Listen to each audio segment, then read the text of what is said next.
When my kids were younger, they used to love building the tallest towers out of blocks.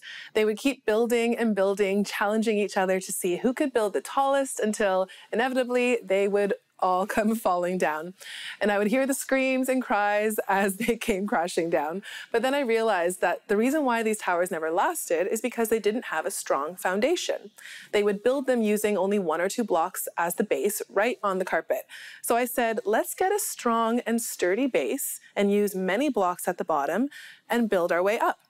Once they strengthened their foundation, the towers stood tall and lasted. It's kind of like building faith in the Lord. If we stand on a flimsy, soft, and one-layered base, we won't be able to withstand the height of the storm. James 1:2-4 tells us, "My brethren, count it all joy when you fall into various trials, knowing that the testing of your faith produces patience.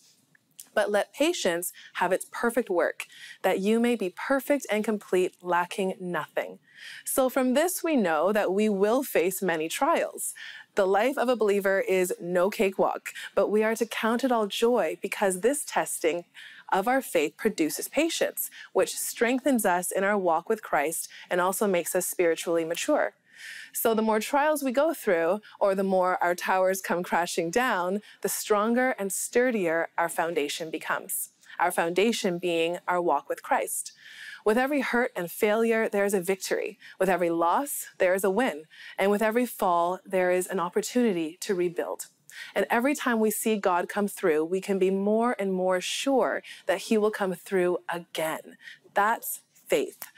I love what Psalm 66:10-12 says. "For you, God, tested us. You refined us like silver. You brought us into prison and laid burdens on our backs. You let people ride over our heads. We went through fire and water, but you brought us to a place of abundance." When God tests us, it's for a reason. It's to refine us. It's to build our faith and trust in Him. It's so that He can lead us to the promise of abundance He has for us. So how do we build faith?